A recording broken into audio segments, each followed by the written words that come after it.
The following program is a Creative Magic Network production.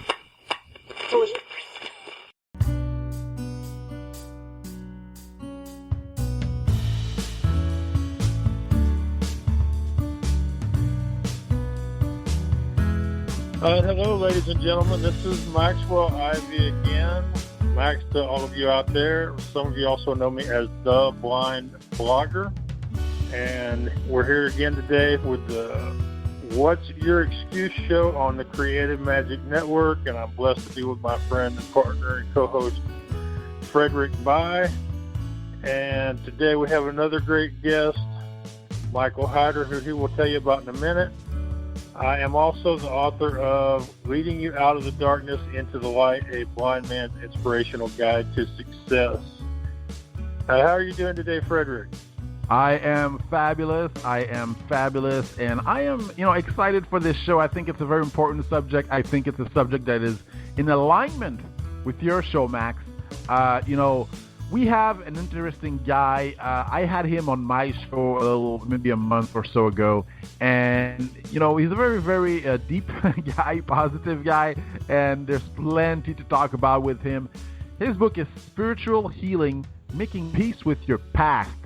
And his name is Michael Sage Hyder. And how are you today, Michael? I am absolutely fantastic, gentlemen. Thank you. Awesome. We're glad to have you here. I think we're going to have a good time. Today. Right, Max? Oh, yeah, definitely. Because after reading a little bit about you, Michael, I realize you're at least the topic, your subject of your book is something that I had to do in my own life, and something that way too many people have trouble with, and that's to let go of that past person, object, business, whatever it may be, so that they can move on to whoever they're going to be next. So,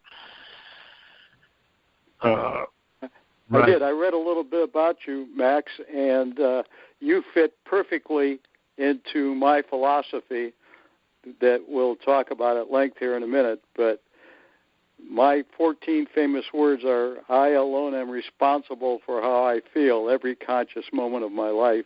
And I think you're a living example of that. Well, thank you. I appreciate the compliment. And you've lived a pretty amazing, packed life to this point. Why don't you tell the listeners just a little bit about your background? Because like my story, if you tell it in too much detail, our 45 minutes will be up. No, I can do it in just a couple minutes, hitting the highlights. I graduated from the University of Cincinnati in Ohio with a bachelor's degree in engineering. I had been in the ROTC program, so I went into the Air Force as a second lieutenant. I was assigned to the Nevada test site where I worked on underground nuclear tests, meaning we were actually blowing up low-yield atomic bombs to test certain materials and how they stand up to it. Then I was discharged from the Air Force with the rank of captain. I went to seminary for a little bit. I studied philosophy and Latin and Greek and psychology. And then I left there and went to law school. And I got a degree in law. I was a trial attorney for 11 years and then a California Superior Court judge for 30 years. And I just retired from that, about a year or so ago. Wow. And what was the most challenging part of being, an engineer back then? Because, doing this stuff, what was the most challenging part? And what was the shift that made you become who you became in many ways? Well, I can answer that by saying there are a lot of lonely nights in the Nevada desert. And during those lonely nights when you're blowing up atomic bombs during the day and sitting out there at nighttime, you start wondering, what's this all about? What's life all about? And what's the most important thing in life? And it became real obvious to me, Max, that most of us, especially when you're young like I was at the time, think that fame and fortune are the most important thing. But it dawned on me, looking around at the people who had fame and fortune at that time, committing suicide. And I thought, well, that can't be right. What's going on here? And as my life progressed, that was reinforced. Marilyn Monroe, of course, was a superstar we all know and committed suicide. More recently, Kurt Cobain was a superstar, committed suicide. Robin Williams, what more fame and fortune is there than he could have, and he just recently committed suicide. So all through those years, the reflection in the desert and the years that followed, I came to the conclusion that what I call EPM, enduring peace of mind, is the greatest treasure in the world. And for decades now, I've been able to have enduring peace of mind, and I assure you, it is the greatest treasure in the world. Nothing more valuable than that. Right. Well, talking about what you said about the rich and the famous during your lifetime committing suicide, I think you can go even farther than that. I think you look at the celebrities, like a recent good example of it is Prince. You have somebody who may or may not have actually committed suicide, but neglected his health to the point that you have to wonder if something inside him wasn't self-destructive. Right. What's really interesting is when you reflect on all of these things and you come to the point that enduring peace of mind, the things we're talking about, is the most valuable thing in the world, there's only three things that can destroy your enduring peace of mind. And I think that this was an epiphany when I understood that. The first thing that destroys your enduring peace of mind is what that horrible person did to you in your past. And every time you think about it, whatever he or she did to you, it makes your blood boil. The second category that destroys your enduring peace of mind is thinking about the stupid things you've done for which you can't forgive yourself. You constantly say, how could I have been so stupid? I can't believe how dumb I was. And the third category that can destroy your enduring peace of mind is thinking about what fate did to you. In your case, being blind. And that can obviously cause despair if you'll allow it. But you didn't allow it. And I think I know why you didn't allow it. But right now it's just very interesting to Why say. Why didn't he allow it? Because of the thoughts he dwelled upon. The perfect example, Frederick, are the soldiers coming back home from these stupid wars that we have in Iraq and Afghanistan and every place else. The example is so many guys come back without legs, having stepped on mines and things. So many of those people commit suicide. And yet you get these other people that I see on television all the time who are in wheelchairs, having wheelchair races. They're playing wheelchair basketball. You see smiles on their face. I saw a show where it was a dancing contest, and the men were in wheelchairs and women were not, but they were out there on a dance floor. What's the difference? Oh, still there? Yeah, we're still here. Okay, I heard some course. static. Okay, so it's thinking about. This is the key. This is an important key that you've got to understand. What did I say? I said thinking about what that horrible person did to you destroys your peace of mind. Thinking about the stupid things you did destroys your peace of mind. And thinking about what fate did to you can destroy your peace of mind. So this is really important. And if you gentlemen allow me, I really would like to do this experiment, which is going to, I believe, change the way you think about everything. So, gentlemen, may I conduct my experiment? Sure, Absolutely. go ahead. This show is called "What's Your Excuse?" So, how would I look myself in the mirror, or listen to myself, or whatever terminology a blind guy would use, if I said no to that? I like what an honest man you are, Max. Thank you. Okay, gentlemen, I'm going to ask you and the people in your audience to just close your eyes, drop your head a little bit, and I call positive thoughts God-I, G-O-D-I, God-I thoughts, because I think they come from the God-I within us, within each of us. We each have a God-I. So think about these God-eye thoughts. How excited were you when you got your first automobile? How excited were you when you moved into your first apartment? How did you feel the day you fell in love? Think about the day you got engaged. If you have children, think about the birth of your first child. Think about cuddling that child. Think about the happiest day of your life. Okay. Max, how do those thoughts make you feel? Oh, Max? go ahead. Yeah, Max? I'm here. I was actually trying to think about some of those thoughts because some of them didn't really apply to me. I feel like I'm reminded of a place of peace, of rest, of acceptance. It's as if coming home kind of feeling is what comes to my mind, for lack of better words. Yeah, I like it, right. And Frederick, I know from our earlier show that those thoughts make you feel good, and they make me feel good too. Now, that's the nice part about it, but now, again, we have to carry on with this experiment, and I'm going to apologize ahead of time because this part is not so pleasant. Again, I beg you to close your eyes, lower your head, and I want you to think about what I call Satan eye, Satan capital I, Satan eye thoughts, because I'm absolutely convinced, and I think you'd agree with me, that there's a guy inside of God eye inside of each one of us, and a Satan eye inside of each one of us. So heads down, eyes closed. Think about when you were physically abused. Thinking about when you were mentally abused. Think about the most horrible thing you ever did. Think about the most horrible thing that ever happened to you. Think about the worst day of your life. And think about what a schmuck you are. Okay, heads up, eyes open. Max, how do those thoughts make you feel? It's frustration, feeling of helplessness, sadness, shame. Those are some words that come to mind.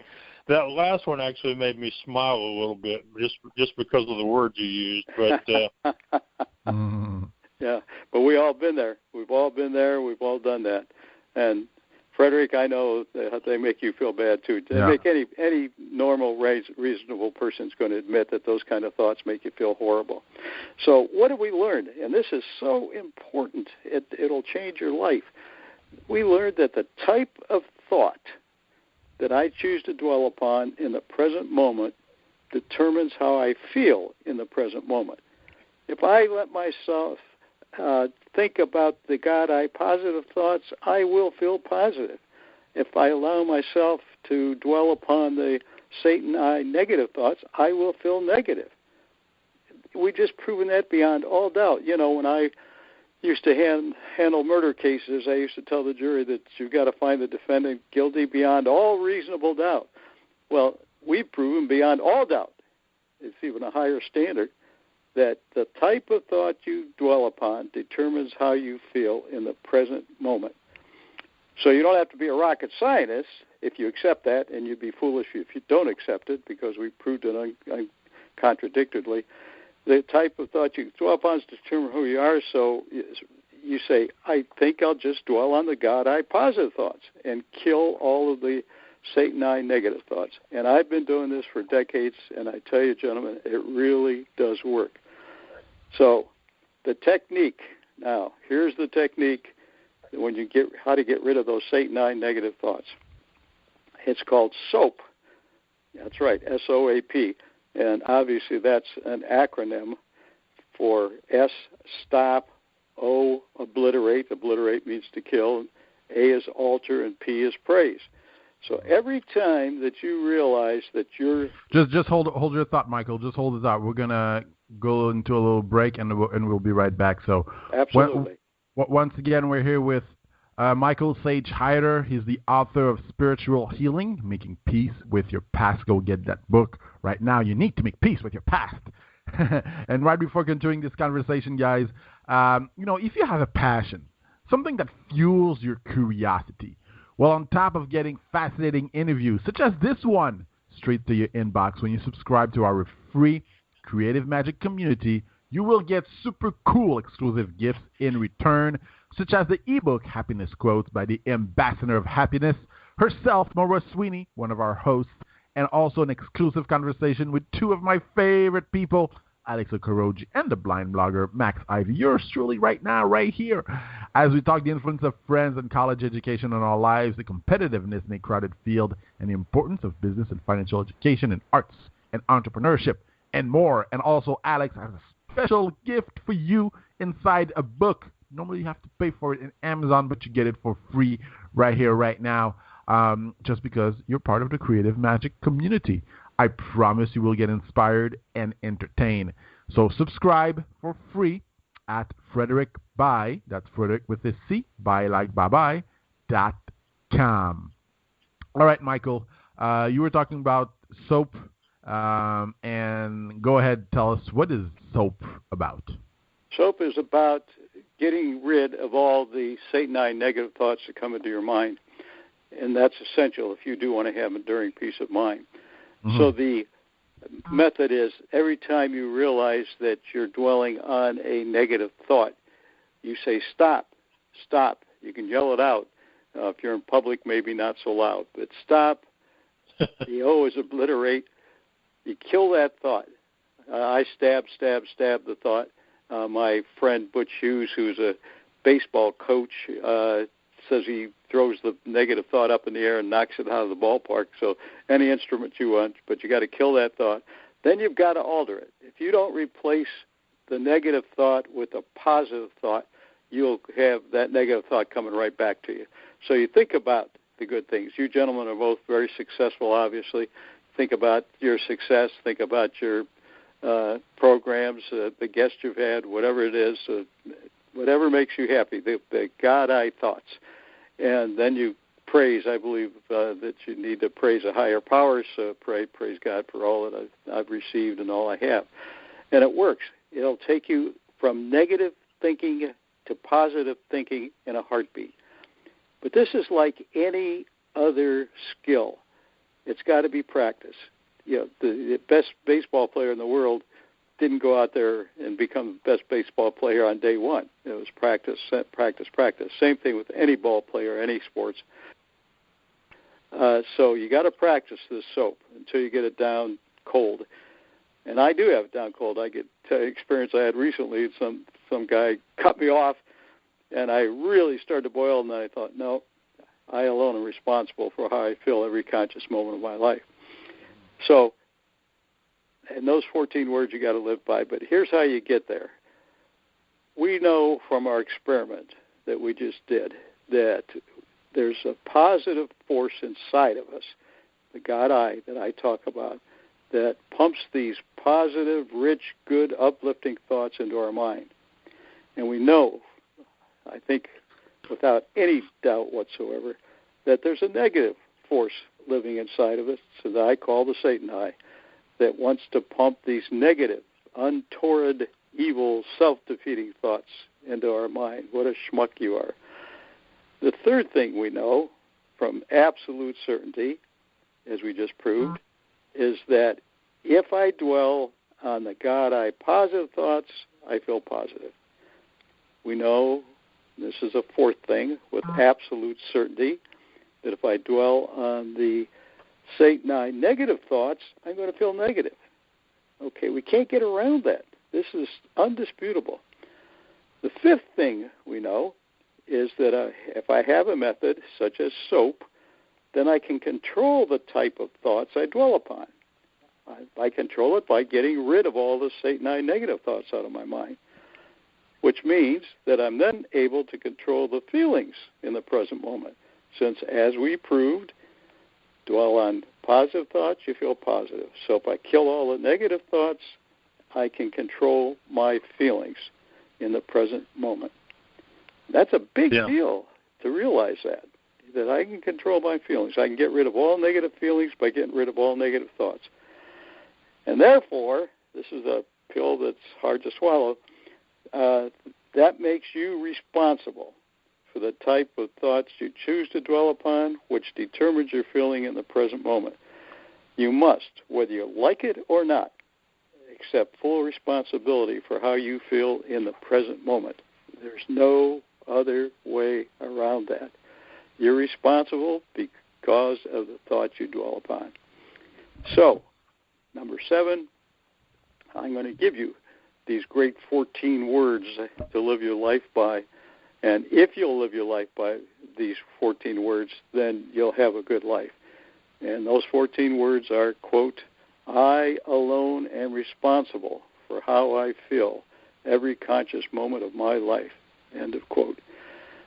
I alone am responsible for how I feel every conscious moment of my life.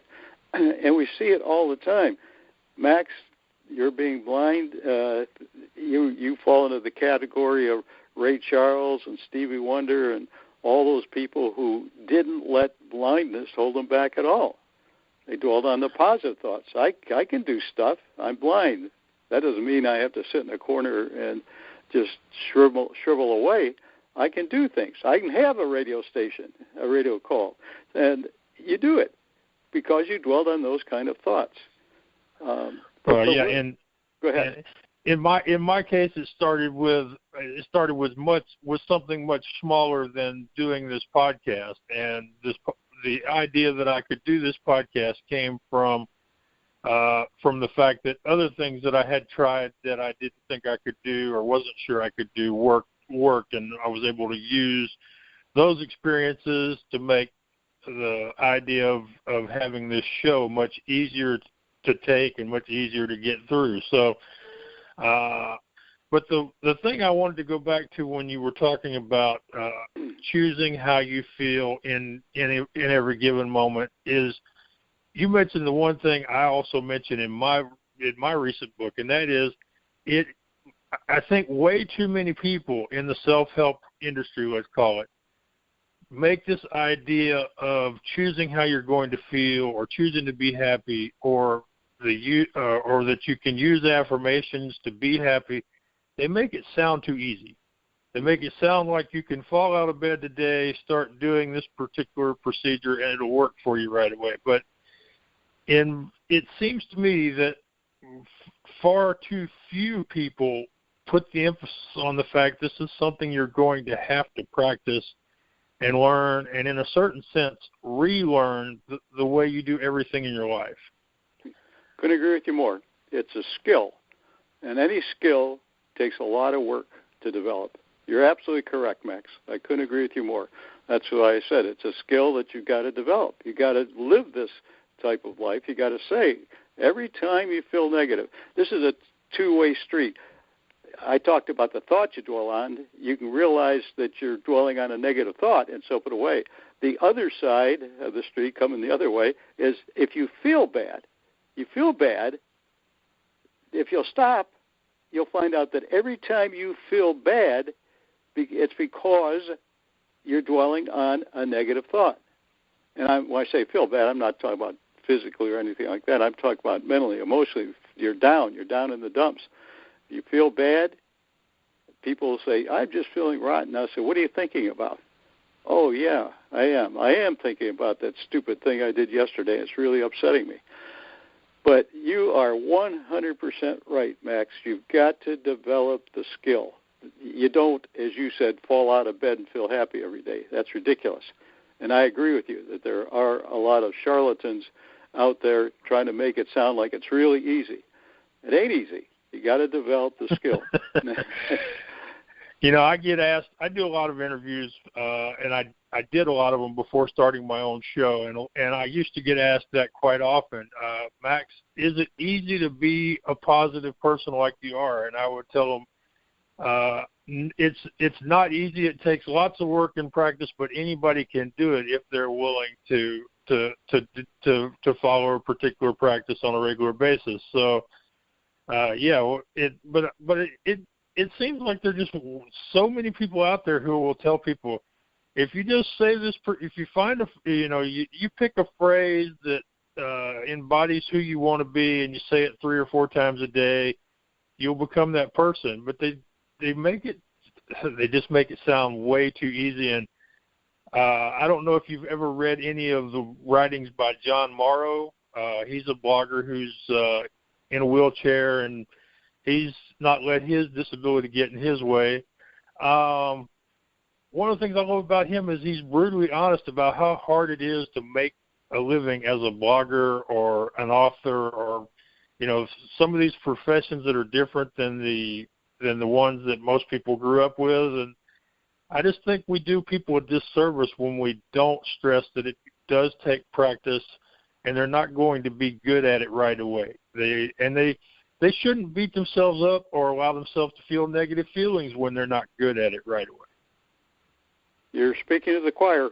I mean, that's what I'm trying to preach in my book as well, is that this is how you do it, but it takes practice. You've got to practice and practice and practice. Every time you have that negative thought, you got to soap it away. Every time you feel bad, emotionally bad, you're down, you've got to realize it's because I'm dwelling on a negative thought, as we proved. There's no question about it. I have another quote that I like to give people. It's out of my book, that either you're going to be wise and control your thoughts, by which you then control your feelings, or you're going to be foolish and allow your Satanine, negative, self-defeating thoughts control you. Every moment of every day, that's your choice. Either you're going to control your thoughts, or you're going to let your thoughts control you. End of quote. And that is so important to realize. That is so important. Yeah. And when I listen to you, there's a thought that jumps into my mind. I'll kick myself if I don't ask you about this before we're through. Go ahead. I don't know which religion it is, but one of the Native American religions, I think it's Navajo, talks about how everyone is born with the spirit of the dog and the spirit of the wolf, mm-hmm. and that they'll spend their entire lives fighting for control of the soul. Mm-hmm. And it just feels to me so much like that's a parallel for God and Satan. But I wonder, the reason I wanted to ask you about it is because with you spending all that time in Nevada, I wonder if you were ever exposed to any of the Native American cultures while you were there. Well, I used to really enjoy going, because we'd go from Nevada over to New Mexico to visit some of those cliff-dwelling people, just because I enjoyed looking back. Of course, they weren't there, but they had all these places where they had dug out spaces to live in the mountains. I mean, it was absolutely amazing. They were cliff dwellers, and they had all their spaces up there. So I didn't get into their philosophies, but I certainly got into where they were living and their lifestyles and what it must have been like. But as far as studying anything early American, I've never done that. But exactly your analogy of the dog and the wolf is exactly what I'm saying. There's a good part inside of every one of us, and there's an evil part, and that's the war. That's the war that goes on inside of us, and it's a battle for our mind. We're not taught that you need to think about your thoughts. We're never taught that. Think about the type of thought you're dwelling on, and the thoughts you dwell upon determine who you are. It's that important. It's that simple. And it's a shame. It's a shame that we're not teaching people you've got to control your thought dwelling. All right. Again, we're here with Michael Sage Hyder. He's the author of Spiritual Healing, Making Peace with Your Past. Needs to me with your past. And bye, guys. Right before continuing this conversation, if you are an Amazon shopper, when you use our Amazon link at frederickbuy.com, Amazon kicks back a few bucks to the show, and it helps cover production costs at no additional cost to you. No hidden fees, no BS, no nothing. So you feel like what you hear, you can help by going over to Frederick Buy, that's Frederick with a C, buylikebuy.com. Click on the blog page and click the Amazon link in the sidebar for all your online shopping. It's that simple. We have it for Amazon France, Amazon UK, Amazon Canada, and Amazon good old US of A. You can bookmark it to find it easier. All right, take it away, Max. Okay, just some things pop into my head, and they strike me as funny, and I have to mention this before I continue my conversation with you, Michael. I'm sorry about this. Frederick's from Canada, and he just said good old US of A like he was born here. That just strikes me as... I love the United States, man. I love it. Why can I say good old US of A? I don't know. It just struck me as funny, as weird. Okay, I'm sorry. And and since we record this thing live with no editing, I feel like that's the kind of thing. It just stuff gets into my head, and people tell me, Max, you got to do a better job of keeping some of that stuff in your head. And I'm like, okay. Back to you, Michael. The other thing I want to ask you about is, don't you also think that that too many people feel like they're supposed to get to a point where they'll never have negative thoughts again, like they'll never have this battle? And I think that's another myth that needs to be taken care of, because no matter how good you get at it, you are going to continue to battle between these two, God and Satan, eyes, your entire life as long as you're here on earth. Yeah, absolutely. I'm startled, as apparently you are startled, that there's anyone naive enough to think I'm never going to have a negative thought. And my life's just going to be all positive, just wonderful, wonderful, wonderful. I mean, that is so naive. If you're over 10 years old, you should be able to realize that I'm going to have good thoughts and bad thoughts. But I know that there are people out there like you're talking about, and it doesn't make any sense at all if you've had any life experience at all. And that's sad for people like that, because I think they're devastated when they really run up against a conflict about the despicable person who does something to them, or the stupid things they do, or what fate's done to them. It's devastating, and they're just not prepared for it. It's, like I say, I keep repeating it, but it's so important. We don't think about our thoughts. We're not trained to think about our thoughts. Nobody says you're going to have God-I positive thoughts and Satan-I thoughts, and they're going to be fighting for control of your mind. And whatever side you let take control of your mind, that's how you're going to feel. So important, so very important, and it's ignored. Yeah. Yeah. I'd like to talk a little bit, if we could. Do we have time to talk about the nature of the past? I was going to ask you that, actually. Oh, okay. Yeah, okay. Go ahead. Because this is so important, too, and everything seems to be in threes lately, but there's three really important things about the past. The first part is that the past does not exist any place in the world. You can't go any place, let's make it the whole cosmos, not just the world. You can't go any place and revisit past events. And people don't understand this. Once a past event is over, it's over. They don't exist.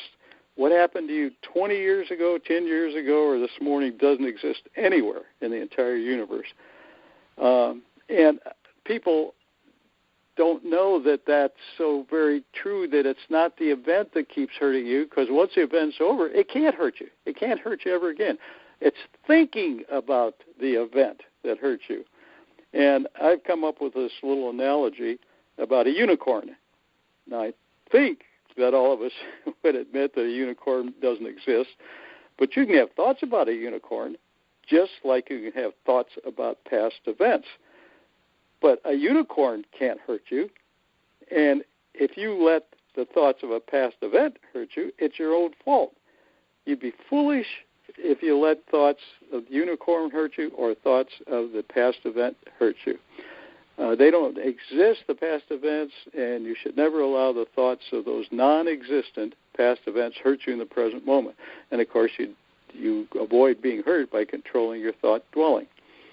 So it's absolutely essential for your well-being to unequivocally realize that it's impossible for anything that does not exist, including unicorns and past events, to hurt you in the present moment.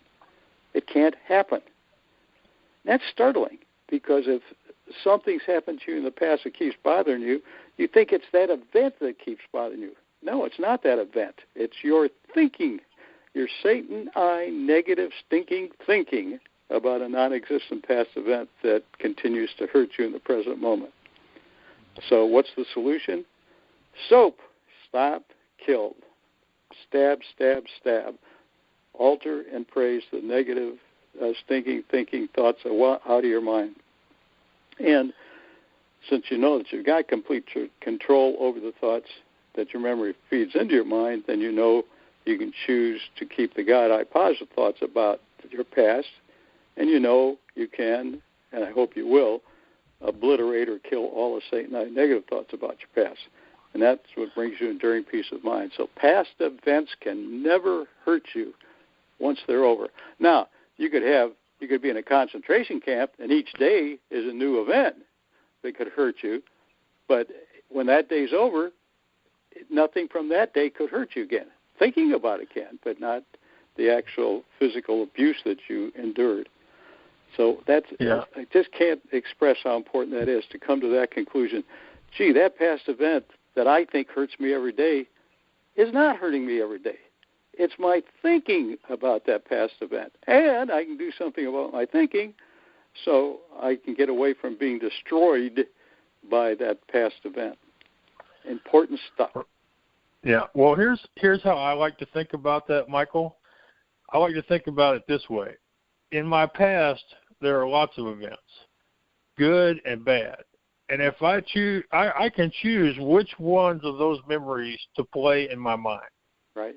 So to me, it's along with what you were talking about, choosing between God-eye and Satan-eye, it's choosing which memories you decide to dwell on, and which videos you're playing in your head.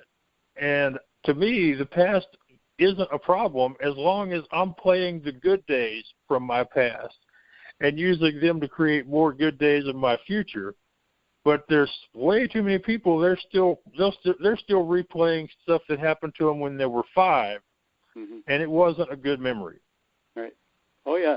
Yeah, there are cases of people who have been, as kids, maybe sexually abused, which is a horrible thing, and they never get over it. Now, I'm not saying being sexually abused is a good thing. It's not. It's a horrible thing, and you probably should shoot the transgressor, but you can't let that bother you the rest of your life, but people do. You know, they're in therapy for the rest of their life because of what happened to them. And as you just said, what you do is exactly what I'm saying, that you don't dwell on the negative thoughts, you dwell on the positive thoughts. And you control that by using soap.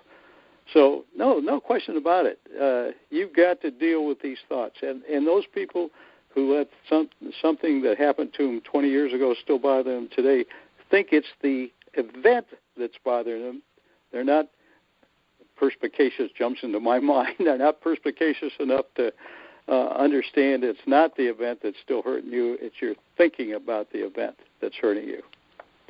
Important. Right. I want to ask you one more thing just to make sure that I ask this. How do you feel as far as people who have hurt you in the past and forgiving them, whether you do it directly or whether you do it indirectly? Because one of the things I had to do for me, and I mentioned it in my first book, was I had to forgive a family member who forced me out of the family business. At the time, I thought he was a very mean person, and that if my dad had still been alive, or if my family had been more responsive to my needs, I would still be working in the carnival. But what I realized a couple years later was that by leaving the carnival, I improved my physical health got better, my mental health got better. I found passion in something that was mine as opposed to something that had been handed down to me, or something that was a family business that wasn't, completely mine. So many good things happened by being forced out. And in my book, I actually thanked him for his role in changing the path of my life. And I'm just wondering how you feel. Is it important to forgive people and to actually get it out of your mind that they've hurt you? Is that something that you think people should be doing? That's what my book is about.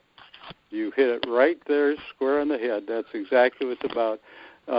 I once heard a little rhyme that I think is very, very true, that when you hate somebody, it's like drinking poison and hope that they die. It's just ridiculous. When you carry hate inside of you, you will never, never have peace of mind. That's why the book is Spiritual Healing, Making Peace with Your Past, is that, and I have these healing steps. You've got to give up hate. You absolutely have to. You will never have a good life if you hate one person. You can't. You've got to forgive them. I did a lot of, in the law, what we call vehicular manslaughter cases. A vehicular manslaughter case is where there's an accident. Somebody, the example I use all the time is the last case that I did, where a guy had a brand new big Ford F-250, one of those big monster pickups, and he's out there in hilly land with curves, and his coffee cup spills out of the holder, spills all over him. He looks down because we would all do that, and it's a narrow country road. He's going around a curve. He doesn't realize he crossed over the double yellow line and hits a lady in a little Honda Civic, and, of course, kills her immediately. And the district attorney, because they brought charges against him, vehicular manslaughter. It's not premeditated, rather, like murder or anything. It was a stupid accident, but it's still, you killed somebody, so it's vehicular manslaughter. And I would always have the courtroom split. On one side is the family of the decedent. This poor lady that got killed is the mother of the kids sitting there, the wife of the husband sitting there, the grandmother of the grandchildren sitting there, and they're just filled with hate. They want this guy to go to prison for the rest of his life because they killed my wife, my mother, my grandmother. And over on the other side of the courtroom, it was always the family of the driver. And they're saying, geez, this is a stupid accident. What are we talking about sending this guy to jail for? It was a stupid accident. And I would preach to them, and I'd lay that out, and I'd say, look, I understand your feelings, you people over here on the left. You hate this guy, and you do want him to go to prison for the rest of his life. And I understand you people over here on the right side that this was nothing but a stupid accident. That's all it was. It was unfortunate, but it was just an accident. There was no intent here. And then I'd go back to the people on the left and tell them that, exactly what we're talking about. You know, if you harbor hate against this guy, you're not hurting him. He's going to do his time, and it's a misdemeanor, so the maximum penalty is 1 year in jail. In California, it's a maximum penalty. But I'd say if you hate him, you're not going to hurt him. If he's smart, he's going to set this aside, the stupid thing he did, to make reparation if he owes money for the car and all that. The insurance company pays it. You got to do that, so you got to make the reparation. But he's going to forgive himself. He has to if he wants to live. But you better forgive him also if you want to live, or you'll be miserable the rest of your life. Some of them took it, I knew, and some of them didn't take it. But if you have 1 ounce of hate against anybody, you'll never have peace of mind. Never. You got to kill that hate. Yeah. Yeah, and in my case, I knew that the person I needed to forgive would not accept what I had to say directly, which is why I put it in my book. Yeah. Because it was important for me to do, for me. You know, I could care less whether he accepts it, whether he believes it. You know, his reaction to it has no value to me. It doesn't matter to me. But it was important for me to tell myself and to put it out there in the world that I have forgiven this person. Maxwell, you are a very intelligent man, because that's absolutely right. I was startled. I was reading a book by one of my favorite spiritual writers, Henri Nouwen, Nouwen, Henri Nouwen, and he has the book Bread for the Journey. And I was reading it, and I was startled when I read that you have to ask forgiveness of somebody who you've offended. You know, if you've done it, you got to man up to it and ask forgiveness. But he said, and you'll never have peace until that other person forgives you. And I thought, that's garbage. It's just what you said. I do a very honest request for forgiveness. Okay, I did this. I'm sorry I did it. It was a stupid thing to do. And then I get on with my life. I don't care if that other person doesn't forgive me. That's his or her problem. If they want to carry the hate, which destroys their peace of mind, that's up to them. I can't control that. But I agree 100% with what you just said. Yeah.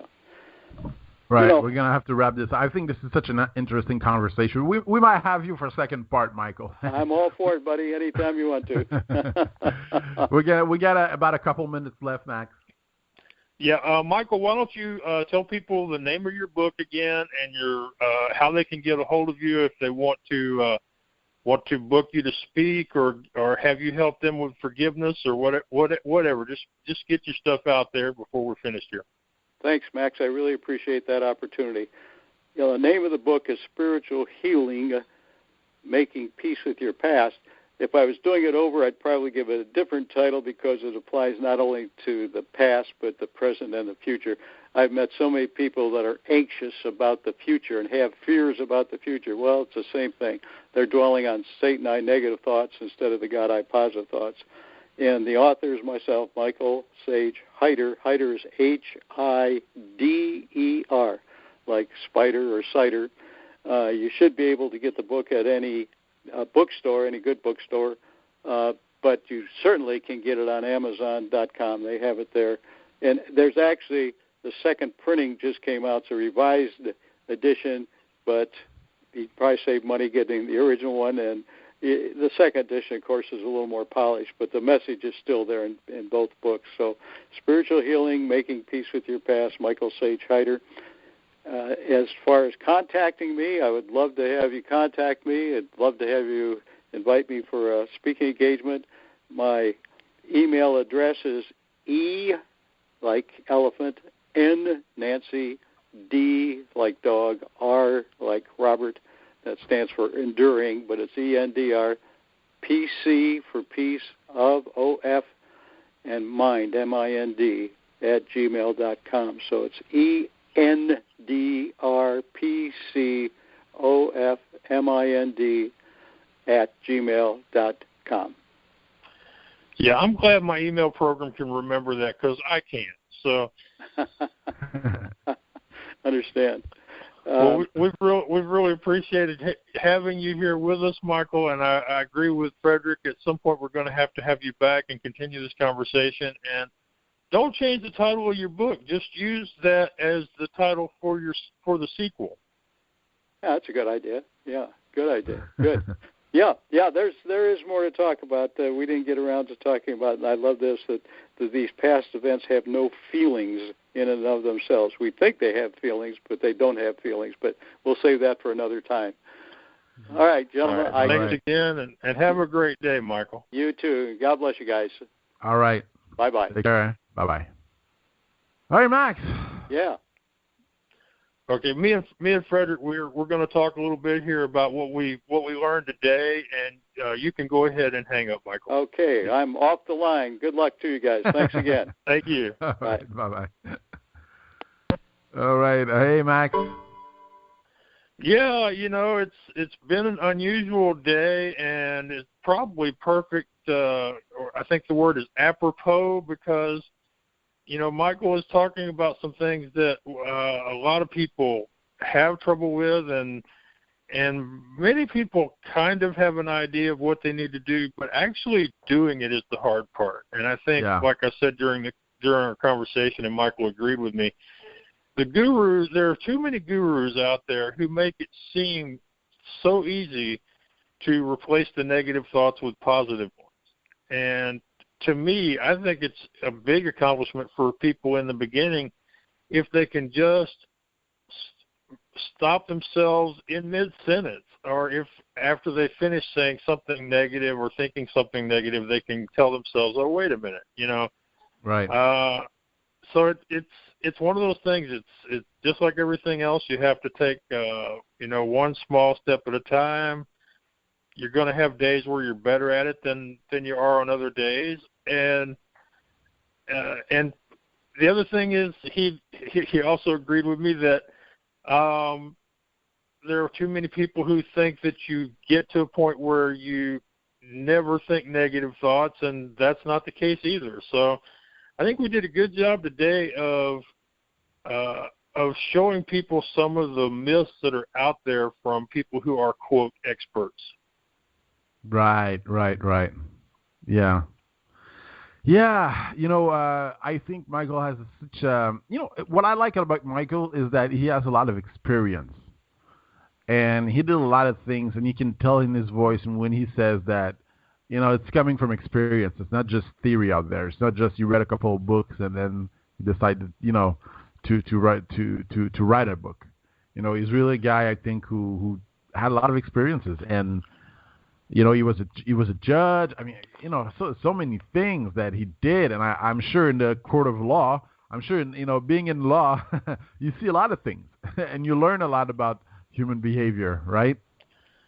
Yeah, I would imagine being in a courtroom every day as a Superior Court judge is like being in a insane asylum or a place. Where is it that they teach psychologists and I mean, it's a perfect laboratory. That's the word I'm looking for. A perfect laboratory for somebody trying to figure out what works for people as far as living a peaceful, happy life, because I'm sure that quite a lot of his time on a daily basis was spent with people trying to disturb his peace and people who, as he said, have this hate in their hearts and they can't do anything about it.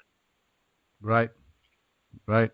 And we're gonna have. I think we can go a lot deeper with this. I think we should have him on the second part. I think we should too. I think we definitely should have him back, and I'll let you and him schedule that, and hopefully we can do that around the first of the year, because a lot of people, they go into the new year thinking they're going to be different, but they forget that unless they make peace with their past, unless they start thinking more positive thoughts on a more consistent basis, come January of 2018, they're still going to be in the same spot. Yeah, absolutely. All right, guys. Good time if we could get him back, like the second week of January or something. When about the time people have already broken their New Year's resolutions, I think would be perfect for him. Why are you so pessimistic? Because like 80-something% of Americans break their New Year's resolution within 2 weeks of the New Year. It's just, that's not the exact statistic, but it's close enough that I'm not going to get sued over it. It's close enough, but yeah, that's one of the peak times of the year for people to advertise self-help services and new books is from the second week or third week of January on into the spring, because people don't generally like to read a self-help book during their summer vacation, and people have usually broken their New Year's resolutions by the second or third week of January. Well, that's true. Mm-hmm. So I think that'd be a good time to have him on. He could, we could explain to people why it is they're still stuck, and maybe he could share some of his other lessons with them, and see if we can't help a few people. Right. And by the way, guys, when you pick up Michael's book from our website at frederickbuy.com, Amazon kicks back a few bucks to the show and helps cover production costs at no additional cost to you. No hidden fees, no BS, no nothing. So go ahead, go to frederickbuy.com, click on Michael's page, and click the link to his book. It is really that simple. And also, we'd like to thank everybody who pledged to our Patreon page. You are really helpful to the show, and we're grateful for your help. In case you're wondering, Patreon is a simple way for you to contribute to the network every single month and get super cool exclusive rewards in return. I promise you will love the perks. Our Patreon page is at frederickbuy.com, Frederick with a C, buy.com. Click Be a Patreon in the header. And the money is used to cover our production costs and editing time. Yes, it takes time to edit these things. And also you can contribute for as low as $1 little tiny dollar every single month. So there's no excuse. That's the title of the show. What's your excuse? What is your excuse? You have no excuse. Anyway, also the Creative Magic Store is open, well and running. It's oiled well. It's great. And by the way, Max, you have a couple of books in there too, right? Yeah, I actually made some extra sales last month because my books were on your website. So the Creative Magic Store has already been a good thing for Max Ivy and the Blind Blogger and Team Ivy. So it's not the cookie, it's the bag, an easy to follow guide to weight loss success and leading you out of the darkness into the light, a blind man's inspirational guide to success. And that book not only has 11 exercises, but comes with email support, which means that if you're working through the exercises in that book, you have access to me, Max Ivy, the blind blogger. Awesome. And this podcast is FREE free every time you download it on iTunes, Stitcher, or wherever you download it. And please go over there, subscribe. It is listener supported. Tell a friend, Snapchat it out, Facebook it out, Twitter it out. Do whatever you can. And also, you can leave a review. That's right. It helps a brother out when you leave a review, especially when you put 5 stars review. And that's about it. It's time for Max and I to ride off into the sunset. Last words, Max? It's been another great week. I really enjoyed meeting Michael and connecting with him. And, as usual, I've enjoyed hanging out with you again. Looking forward to continuing to do this every week. I'm really having fun with this. So thank you, and have a great weekend, because it's almost Friday. Yeah. And with this, stay safe and live with purpose, passion, and love. Bye-bye.